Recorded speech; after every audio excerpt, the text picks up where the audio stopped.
Қадірлі ағайын, құрметті жерлестер. Түркістандықтар әрқашан бірлігімен, елдігімен дараланған. Бүгін біз тағы да бір тарихи белестің алдында тұрмыз. Өздеріңізге белгілі, мемлекет басшысы Қасым-Жомарт Кемелұлы Тоқаевтың жарлығына сәйкес 15 наурыз күні елімізде жаңа конституцияға арналған республикалық референдум өтеді. Бұл тәуелсіз Қазақстанның болашағын айқындайтын аса маңызды тарихи қадам. Мемлекет басшысы ұсынған конституциялық реформалар еліміздің саяси жүйесін жаңғыртуға, азаматтардың құқықтары мен бостандықтарын нығайтуға, қоғам мен мемлекет арасында өзара сенімді арттыруға бағытталған. Бұл халық үніне құлақ асатын мемлекет қағидатының нақты жүзеге асуы.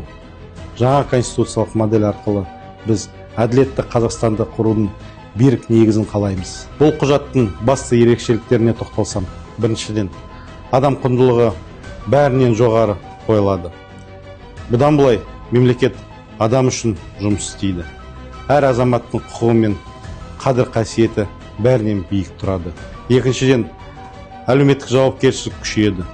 Мемлекеттің халық алдындағы міндеттері кеңейіп, қоғамдағы теңсіздікті азайтуға бағытталған нақты тетіктер бекітіледі. Үшіншіден, білім, ғылым және инновация. Балаларымыздың сапалы білім алып, ғылым жолында еркін қанат қағуға жол ашады. Төртіншіден, тәртіп пен әділдік қағидаты, яғни заң үстемдігі мен табиғатқа ұқыпты қарау алғашқы рет конституциялық деңгейге бекітіледі. Құрметті қауым, Түркістан қазақ руханиятының қара шаңырағы, мемлекетіміздің алтын бесігі.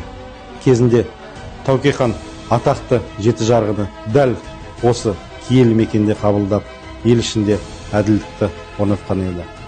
Бүгінгі конституциялық реформалар сол бабалардың аманатын заманауи жалғасы.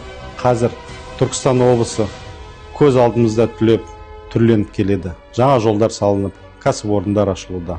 Ауыл шаруашылығы мен туризм жаңа деңгейге көтеріліп келеді. Шаһарымыздың түркі әлемінің мақтанышына айналды.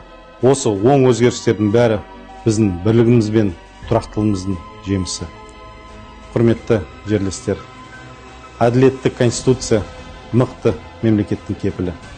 15 наурыз күні референдумға келіп, өз таңдауларыңызды жасауға барлықтарыңызды шақырамын.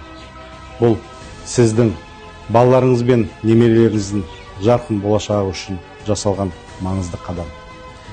Бірлігіміз бекем, болашағымыз жарқын, еліміз аман, жұртымыз тыныш болсын.